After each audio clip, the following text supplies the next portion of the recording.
नमस्कार, आप देख रहे हैं सिटी पोस्ट। मैं हूं नेहा। जिस तरीके से झारखंड की राजनीति में पल पल आपको रंग बदलता हुआ नजर आ रहा होगा, जिस तरीके से हम बाबूलाल मरांडी से सुबह में बात किए और सवाल किए कि आखिर जेवीएम कहां है, कांग्रेस में है या बीजेपी में है, और उन्होंने साफ तौर पे कहा कि अब ये कानूनी पेच है।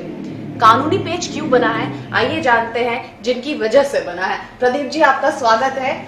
अब तो आपके गार्जियन के तौर पे थे बाबूलाल मरांडी, वो कह रही है कि जेवीएम किसके साथ है, ये अब कानूनी पेच बना है। किसकी तरफ हम मान ले जेवीएम को, कांग्रेस या बीजेपी? देखिए, मेरे मान लेने से कुछ होने को नहीं। जो सच है वो ये है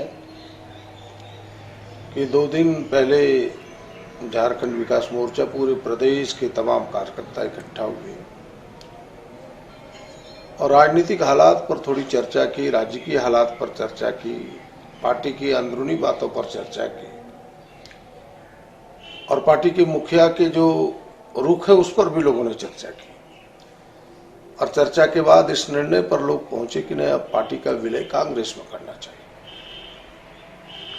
2 विधायक वहां उपस्थित थे, मैं उपस्थित था, बंधु तिर्की उपस्थित थे और दोनों की सहमति भी उन सबों ने मांगी। हम लोगों ने अपनी सहमति दी और पार्टी का विलय का निर्णय कांग्रेस में हुआ। कल औपचारिक घोषणा होनी थी, हम लोग दिल्ली भी थे, कांग्रेस ऑफिस में इसकी औपचारिक घोषणा की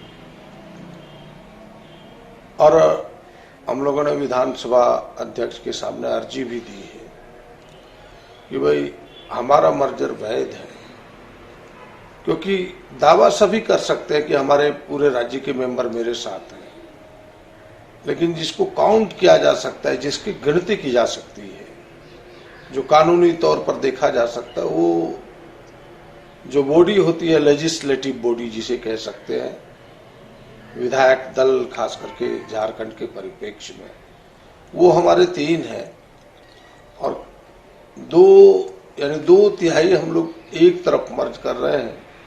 ये हमने अर्जी दी है कि पार्टी के साथ, और हमें लगता है कि कांग्रेस में मिले जेवीएम का यही सही है और इस तौर पर थोड़े दिन में ये पूरी बात, इससे और जो थोड़ा बहुत धुंध है इसके ऊपर, ये धुंध भी छट जाएगा। प्रदीप जी, मैं बहुत साफ शब्दों में एक सवाल रखूंगी और एकदम इतने ही साफ शब्दों में आप मुझे जवाब दे। एज अ पॉलिटिशियन बड़ा तामझाम हो रहा है बीजेपी जेवीएम का मिलन, आप भी देख रहे हैं, अमित शाह खुद आए, बड़ा गले मिल के बाबूलाल मरांडी अमित शाह मंच शेयर करते हैं। अमित शाह कहते हैं ये तो हमारे ही थे, बाबूलाल जी कहते हैं, ओम माथुर और धर्मपाल सिंह ने शुरुआती दिनों में ही विधानसभा चुनाव शुरुआती दिनों से ही उन्होंने तैयारी शुरू कर दी थी कि जेवीएम का विलय हो जाए बीजेपी में। तो उस वक्त आप जेवीएम में ही थे प्रदीप जी, आप भी चीजों को देख रहे होंगे, समझ रहे होंगे। क्या लग रहा है आपको? आपको नहीं पता था? आपको थोड़ा सा भी अनुमान नहीं हुआ? बहुत साफ शब्दों में, एक आम इंसान के तौर पे साफ शब्दों में हमने कई बार इन चीजों को कहा है कि पूरी पार्टी अंधेरे में रही और समझौता मुखिया ने कर लिया। जनता ने इस बात को परख लिया था, एहसास कर लिया था। इसीलिए आपने देखा होगा कि जनता इस तरह से निर्णय ली कि इस तरह से अंधेरे में रख करके राजनीति करने वाले लोगों को जगह हम नहीं दे सकते। भले 3 लोग हम सब जीत गए, जनता से सीधा संबंध था उन क्षेत्रों में, इसलिए लोगों ने वहां वोट दे दिया, लेकिन पूरे राज्य में झारखंड विकास मोर्चा को बिल्कुल पूरी तरह से रिजेक्ट कर दिया। 81 में से 75 सीटों में नोटा से भी कम वोट आया।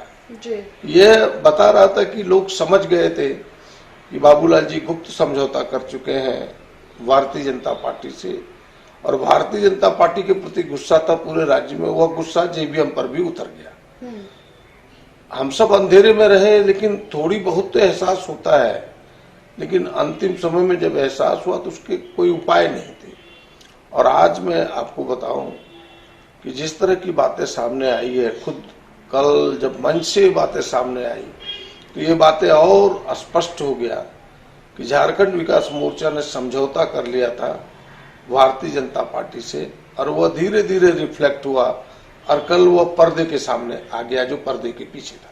जी, ये बताइए कि तो फिर ये क्या नाटक था? हेमंत जी को बिना शर्तों के समर्थन दे देना, सरकार के साथ हम हैं, सरकार जिस तरीके से चलेगी हम साथ हैं, और फिर आज कह रहे हैं कि बीजेपी मुझे झाड़ू लगाने का भी दायित्व देगी तो मैं उसे निभाऊंगा।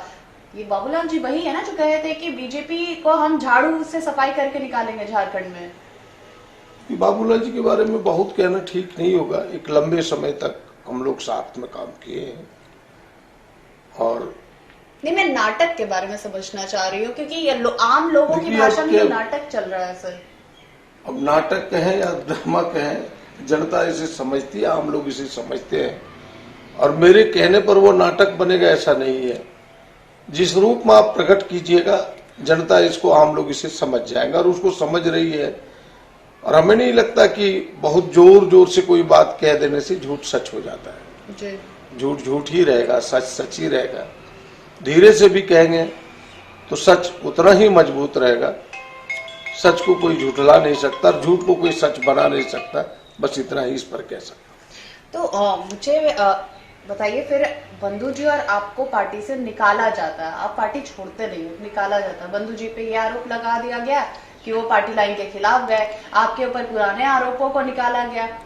ये क्या था? मतलब ये सोची समझी आपको लगी कि चाल है, हमें निकाला जाएगा, पार्टी लाइन से अलग किया जाएगा, फिर ये बीजेपी में जाएंगे? क्योंकि जो खबरें आ रही थी कि आप और बंधु जी एक रुकावट बन रहे हैं बीजेपी में जेवीएम को विलय करने में।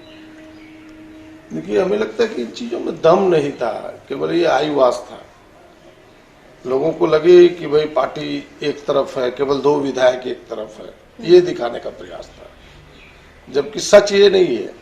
सच ये है कि 90% लोग आज झारखंड विकास मोर्चा का भाजपा से मिलना नहीं चाहते। 10% लोग हैं, सभी दलों में रहता है इस प्रकार की चीजें, जिनको कहीं न कहीं लगता है कि मेरा लगाव बीजेपी से है, मेरा लगाव किसी और दल से, दल में रहते हुए। ऐसे लोग ही भाजपा के तरफ है, क्योंकि जो दलित है, पिछड़े हैं, आदिवासी है, अल्पसंख्यक है, जो पार्टी का मूल आधार था, बेस था, हमें लगता है इसमें से बहुतायत भारतीय जनता पार्टी के विचार के विरोध में है। और उसको गलत साबित करने के लिए जो हम सब इसका प्रतिनिधित्व करते थे।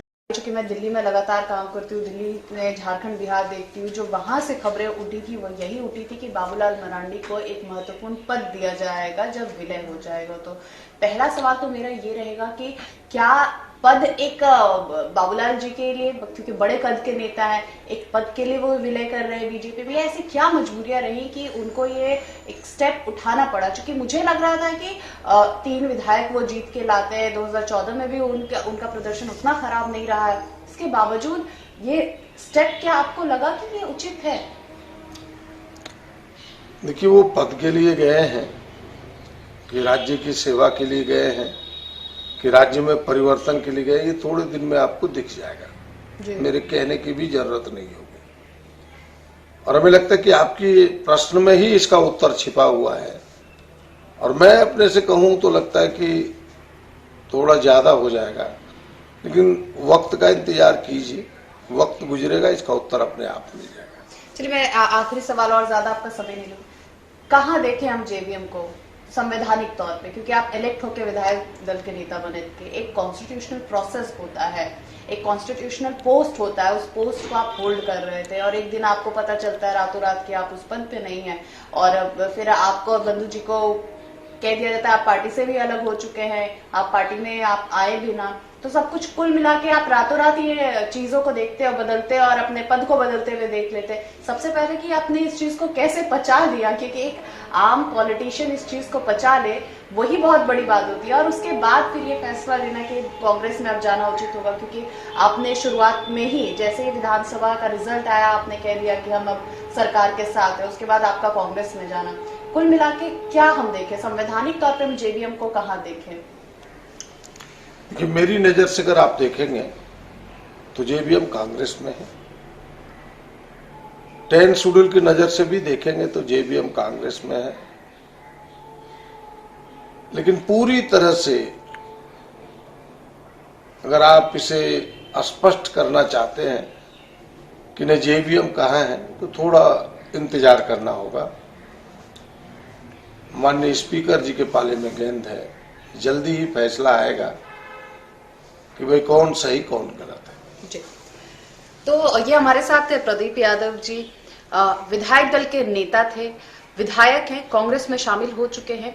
लेकिन जो इस पूरे गेम में अगर आप देखेंगे तो जेवीएम एक पार्टी, जेएमएम और जेवीएम दो, जिस तरीके से आपको पता है कि झारखंड की क्षेत्रीय दल, बहुत बड़ा दल, बाबूलाल मरांडी भी है, बहुत बड़े कद के नेता हैं, कद्दावर नेताओं में से एक है। बीजेपी से उनकी शुरुआत हुई, 2006 में इन्होंने अपनी पार्टी बनाई। इनके विधायक 2014 में 8 जो इनके विधायक वो जीत के आए, इस बार 3 विधायक आए। लेकिन ऐसी क्या मजबूरियां थी इनके पास जो इनको भारतीय जनता पार्टी में जाना पड़ा। लेकिन इनके 2 विधायक कांग्रेस में, ये भी अहम बात है। और 10th शेड्यूल ये कहता है कि मेजोरिटी ऑफ विधायक जिधर जाते हैं पार्टी की विलय उधर हो जाएगी, अगर हम कॉन्स्टिट्यूशनल वाइज जाएं तो। लेकिन जो भव्यता के साथ बीजेपी और बाबूलाल मरांडी, और बीजेपी जिस तरीके से स्वागत करती है और बाबूलाल मरांडी जिस तरीके से जाते हैं, अमित शाह खुद आते हैं, सभी चीजें ऑर्गेनाइज होती है स्टेज पे, उसको क्या समझा जाए अगर ऐसा है तो। फिलहाल जो दावे आ रहे हैं प्रदीप जी की तरफ से वो यही है कि अध्यक्ष जी का जो फैसला आएगा वो सर्वोपरि होगा। अध्यक्ष जी और 10th शेड्यूल के तहत जिस तरीके से जो तर्क इधर से रखा जा रहा है, यानी कांग्रेस की तरफ से रखा जा रहा है, उसके मुताबिक तो जेवीएम कांग्रेस की तरफ है। लेकिन जो भव्यता बीजेपी दिखा रही है उसको आप और हम क्या समझे, वक्त बताएगा जरूर। 28 तारीख से यहाँ पे विधानसभा शुरू होने वाला है। वक्त बहुत ज्यादा दूर नहीं है, बहुत नजदीक है, और हम सबको इस फैसले का इंतजार होगा कि इतनी बड़ी पार्टी आखिर गई किसके तरफ है। तब तक आप बने रहे सिटी पोस्ट के साथ। सिटी पोस्ट हर खबर आप तक पहुंचाता रहे।